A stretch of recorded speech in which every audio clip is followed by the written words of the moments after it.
How do you measure a man? Height? Weight?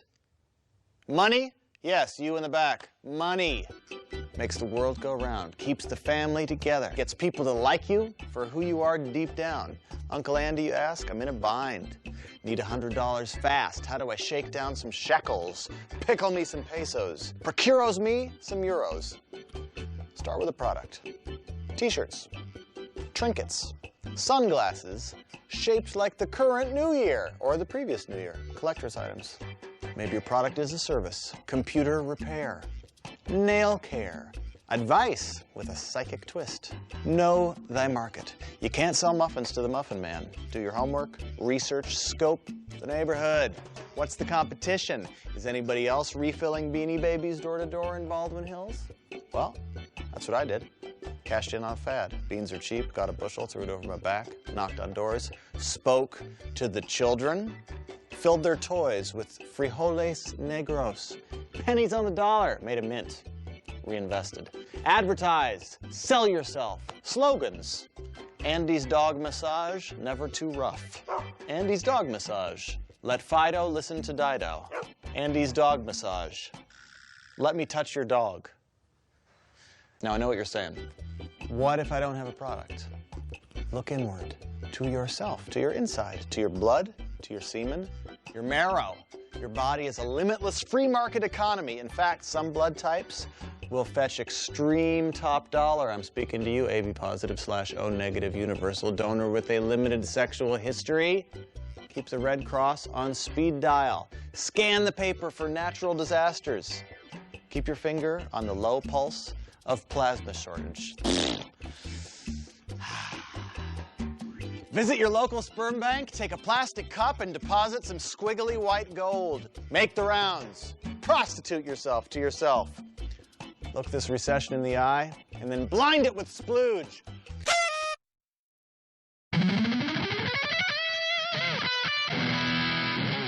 So you want to be a rock star.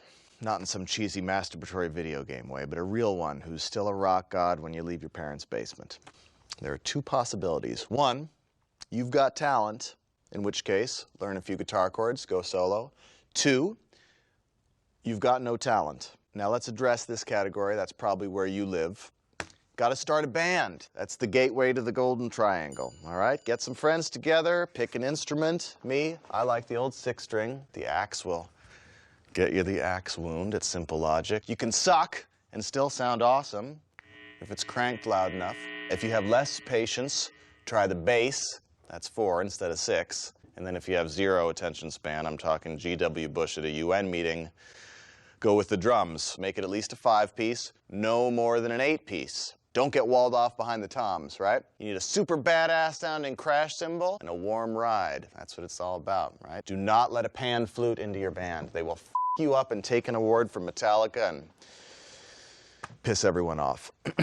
Piano's cool as a backdrop. Synth is okay in even-numbered decades only. You need one dude who plays at least 3 instruments. Keys, backup vocals, guitar, and then something crazy. Washtub bass, kalimba, theremin. It's preferable if your bass player is ugly, unless it's you. The drummer should, if possible, have a mop hairdo. You should all be able to jump straight up and down repeatedly. Pick the kind of music based on what girls you like. Wafy hipster mascara chicks, emo is your ticket. Hardcore, punch you in the face during sex type, punk obviously, but not the new pussy catch-all Blink-182 bullshit. Buzzcocks, Sex Pistols, Clash, Black Flag, Germs. You like a more mature woman? Jazz or blues, if you can pull it off. Let's be honest, you probably can't. 3 chords and power bars are your friends. Remember, the best part of behind the music is always the beginning, so be loud and irresponsible and enjoy it. There's always redemption in the end.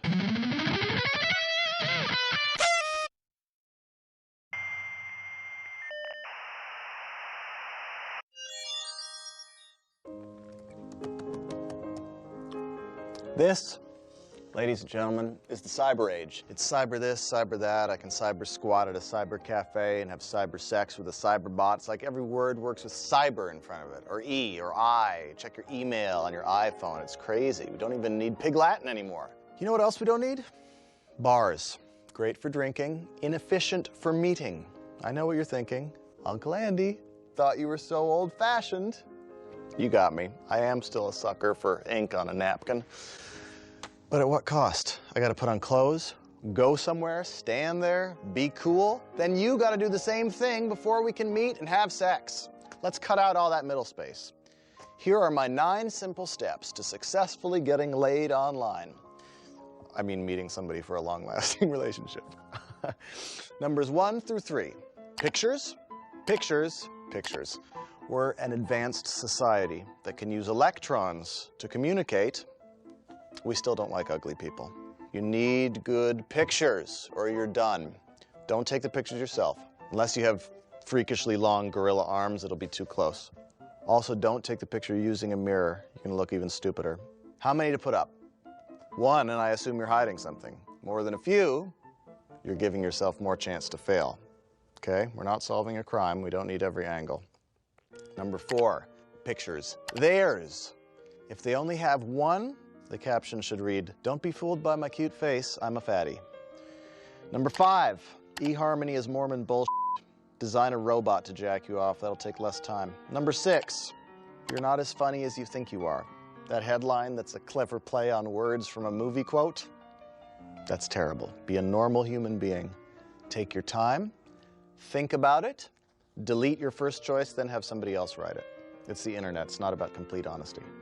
Number 7, Craigslist, casual encounters. It's called encounters for a reason. The same reason Spielberg used that word in the title of a movie about aliens. If you're truly hard up, I mean, haven't had sex or touched another human being in 5 years because you've been living among the sand people on Tatooine, or if you need a quick fix on a penis shot, by all means, knock yourself out. Otherwise, save yourself a lancing procedure down the road. Number 8, chemistry.com is also bull. Number 9, after a song or 2 of cyber dancing, go ahead and meet in person. But be prepared for anything. Bring protection, contraception, as well as a weapon of some sort. Both should be able to fit in your pocket and not be visible. Unless you're packing nunchucks, guys. Follow these 9 simple rules. You could be enjoying a whole new world of dating where you don't have to f up the first date until your 3rd conversation. All right.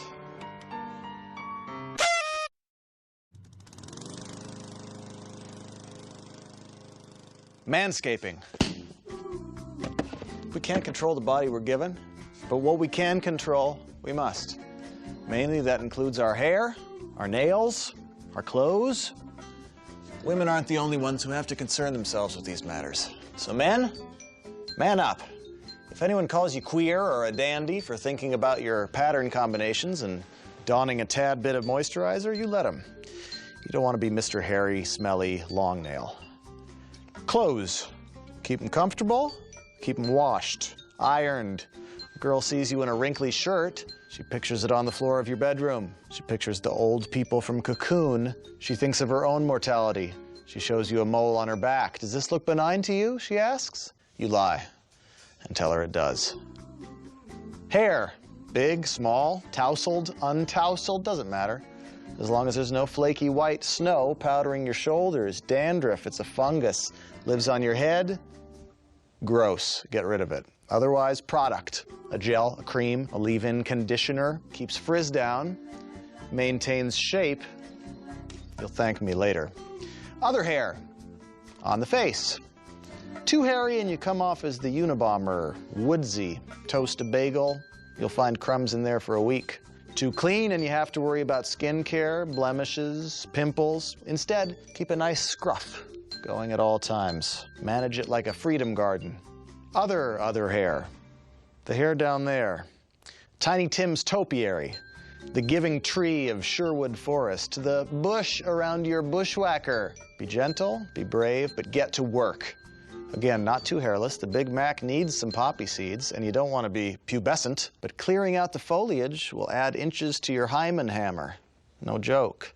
Give the twins a good buzz while you're down there. Your lady friend will thank you. Still fearful of taking a blade to your blade? Don't blame you. Razors, home wax kits, Electric shavers, as great as they may be, Uncle Andy recommends seeking out professional care for this activity. You can never be too careful when it comes to lightning around the thunder stick. For real.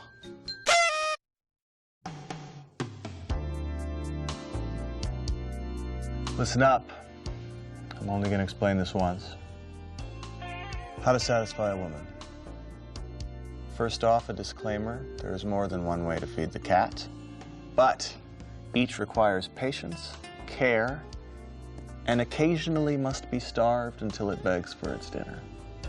Now, a lot of attention is normally paid to the female O, and there's good reason for that. If you want to satisfy a woman physically, emotionally, and spiritually, be prepared to spend some quality time down in the dent. The In-N-Out burger must be seasoned with your attention. But don't forget to season the rest of her with your charm, an occasional gift, the text message haiku. Not too much, though. If you give her all of you, she'll want none of you. So learn to build anticipation. Keep the moose knuckle tapping the bedsheets. Build it. And they will, thank you. If you want access to the Oval Office, use every vote you can. Tell her she's special. Share in a mutual hobby. Engage the labia. Gentle, though. You're not cleaning it. Once you've satisfied a woman emotionally, you'll want to satisfy her spiritually. Lucky for you, her spirit animal resides in her hoo-ha. Get to know the man on the boat, the honeybee, the clitoris leechman, and then tease it like a midget. But before we can tease, we must find. Here is the church. Here is the steeple. Steeple. Great. Find the steeple. Then we can go inside and all the people.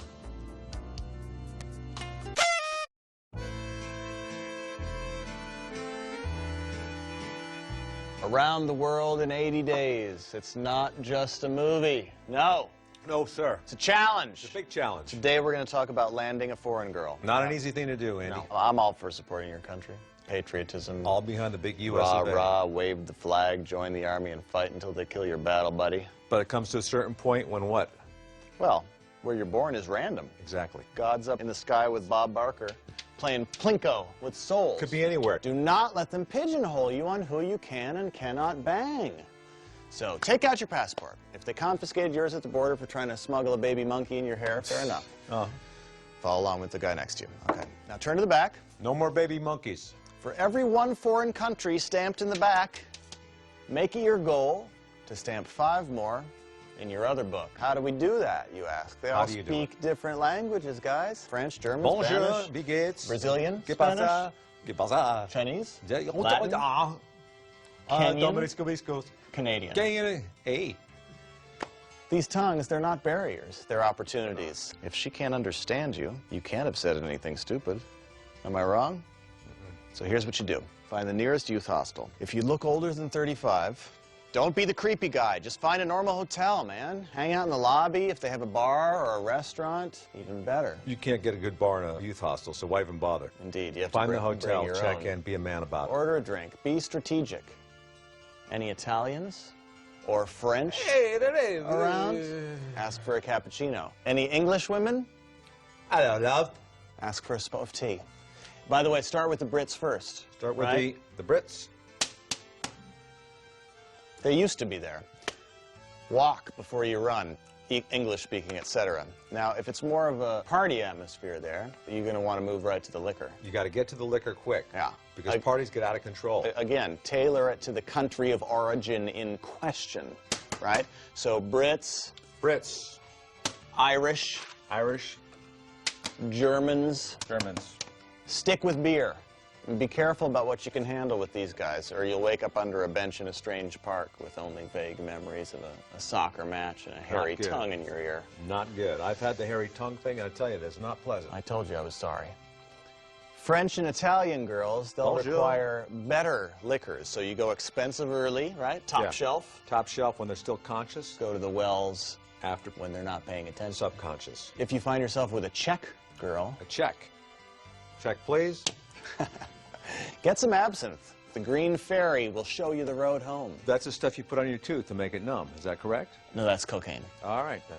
I'm not sure about Africa, so just order whatever they order, and then try to be cool about it, for God's sakes. So, hang where they're staying, you know. Don't be afraid to hit the tourist spots as well. Have a little fun is what you're saying. I am. Research some Rembrandt. Go to Leaning Tower Pisa. If that's where they live, that's where they hang. And then hit it there. Hit it with the Rembrandt. If you've got the shape, like you and I, join them on the beach. Go on the beach. Put Right? your Speedo on. Sand Don't be and ashamed. water. Oh, avoid theme parks or any other place that ends in world. Unless you dig on fanny packs. That's not my thing. Maybe it's yours. Oh, don't make fun of or promote a country until you know where she's from. Armenian girls don't like raving about Turkey.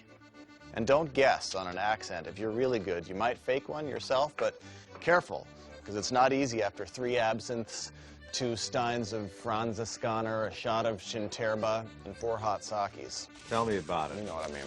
I had a hot sake once. She got away. If you're there and you don't know if she's Greek or Chinese, call it a night. Put away the passport till tomorrow.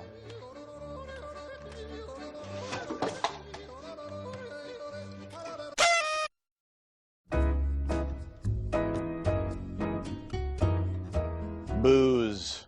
Sometimes it's what's for dinner or breakfast and lunch, in between meal snacking. You never know when you're going to be called upon to make nice with a bottle.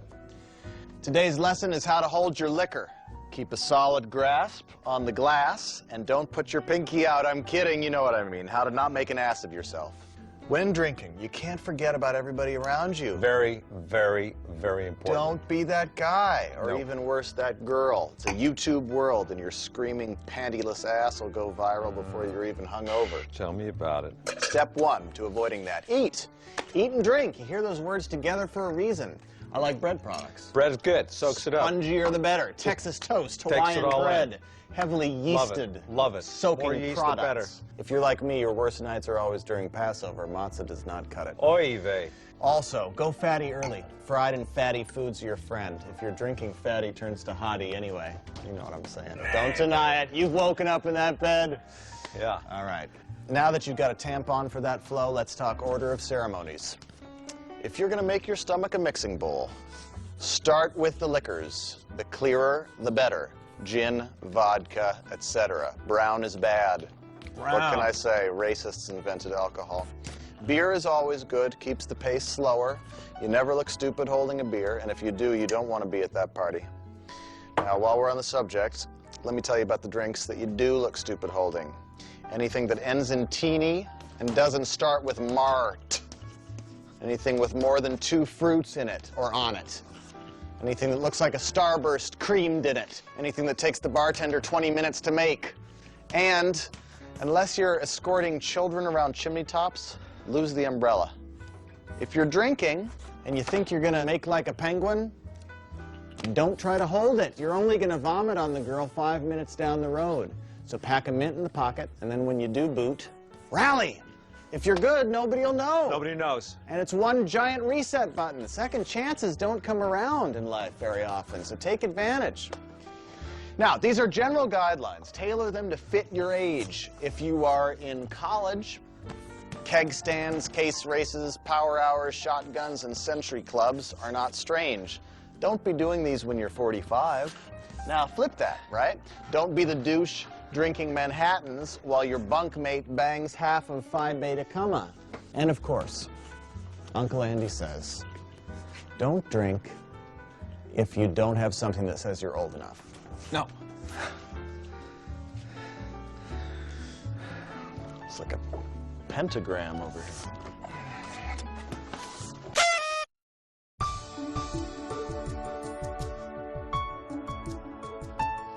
Picture this. You're in an airplane, flying along happily, just got your peanuts, maybe a sleep mask, and then the captain comes on and says, hey, you, seat 4B, we're going down, and not in the good way, get the fuck out now. Improbable? Nope. We've all been there. I'm talking about the dying relationship, and today's lesson, the breakup. Now, the problem is, you're the only one hearing that captain's message. The person next to you is still drinking the Kool-Aid. I'm mixing metaphors here like crazy, but you're reading what I'm writing. You're picking up what I'm putting down. So how do you get out of the plane before you're nothing but a black box recording? First instinct, pull the hatch and jump. But where are you going without a chute? Certain death. The chute here, my friends, is how you do the breakup. That's how you get the soft, cushiony landing. Leaves you sleeping like a baby after a Desitin rub. My patented method, I call it the fade to black. Back out slowly. Beep, beep, beep. Back that motor home up carefully. Watch the mirrors. Take it slow. Scatter some check-in phone calls here and there, and you're good. He or she will wake up one day and think, you know, I think we've grown apart. Shit happens. What can you do? You tried. The opposite approach can also work. The Band-Aid, the alarm clock, the guillotine. Think of it as first strike. It's precise, it's surgical, potentially painless, but perhaps not. Your model is the laser-guided missile, not a mushroom cloud nuke. It's very effective in the right circumstances, but you gotta know your audience. If you think he or she might go stalker, take it slow. It'll be worth it. Also, consider the future. Are you definitely done eating at that table? Or are you leaving room for dessert? Post-breakup sex is nothing to sneeze at, especially if it's angry, tearful, goodbye forever till the next time, maybe sex. That's never bad. Remember, kids, know when to hold them, when to fold them, when to use them, when to lose them, when to kiss them, when to miss them, when to say hi, and most importantly, when to say bye-bye.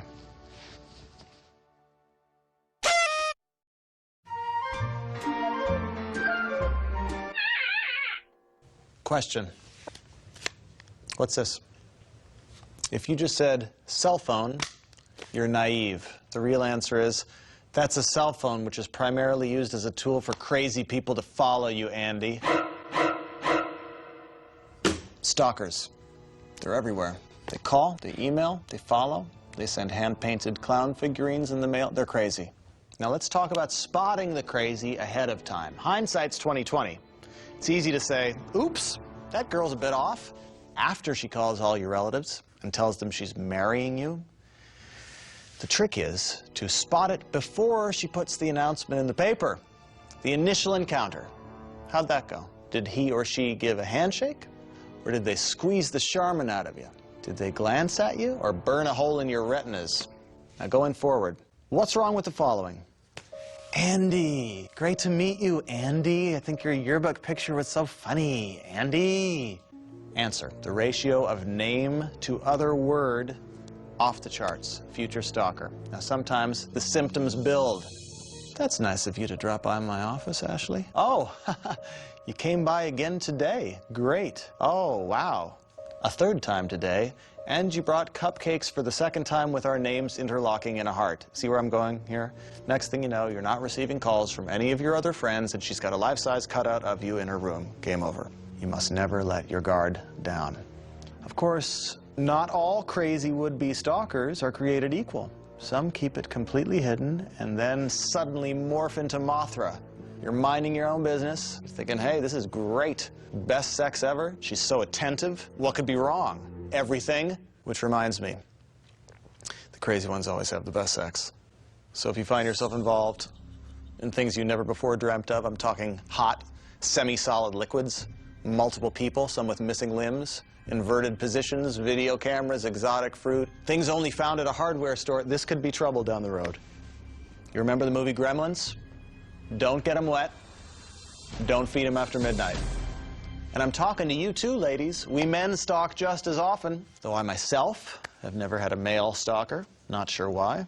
It's kind of bullshit now that I think about it. Anyway, if you're having great sex, hearing your name a lot, not receiving phone calls, and you've got hand-knit sweaters suddenly, watch out. Gizmo's not going to be around much longer.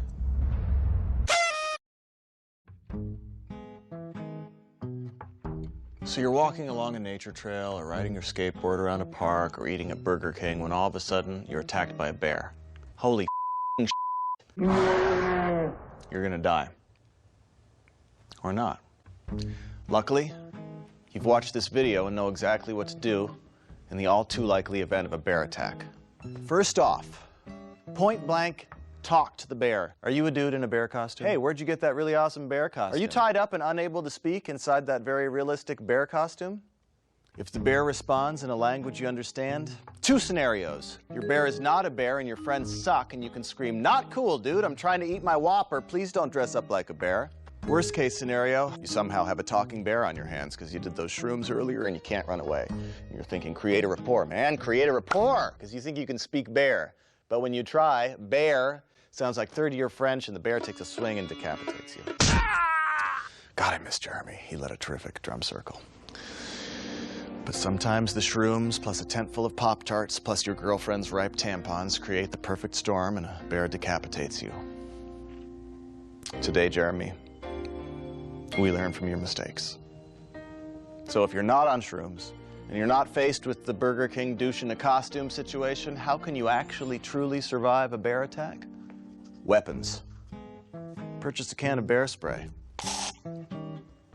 Or a spear. Or a larger bear. But most importantly, never run at a bear, never lie to a bear, never tell a bear you think its friend is cute when in fact the friend is unattractive, because bears can smell lies and fear and tampons. Finally, should you ever find yourself face to face with a bear, sans spear, raise your arms, stand on your tippy toes, find its cub and kill it. The mother cannot survive without its child. Chilling, horrible, unproven, but possibly true. Bear survival. Live it, breathe it, understand its nuances. If you're going to be living the Andy Botwin off-the-grid lifestyle, you must embrace the anti-bear nature of wilderness survival, and you will thank me.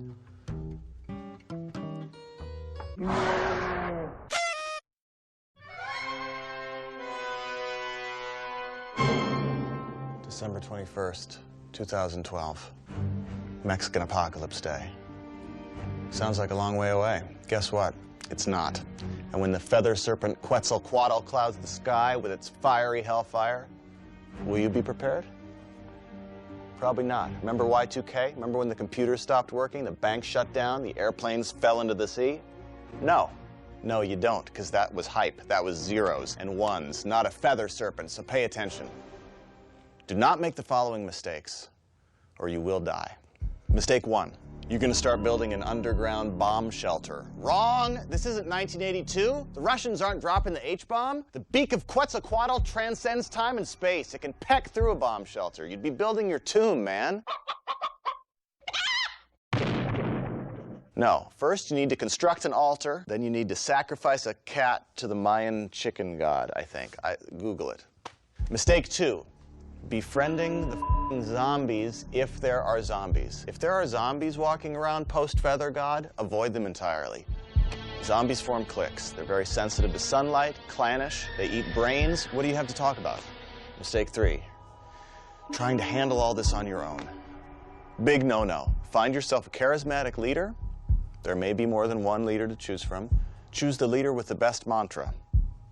Or the blonde guy. He'll have chicks. Work your way into his inner circle. The inner circle gets meat with their soup. You'll need the protein. Store it up. Mistake 4. Recreating a democracy. No.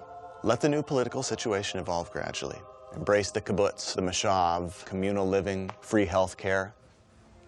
I don't know how to grow carrots, do you? No, but that guy does.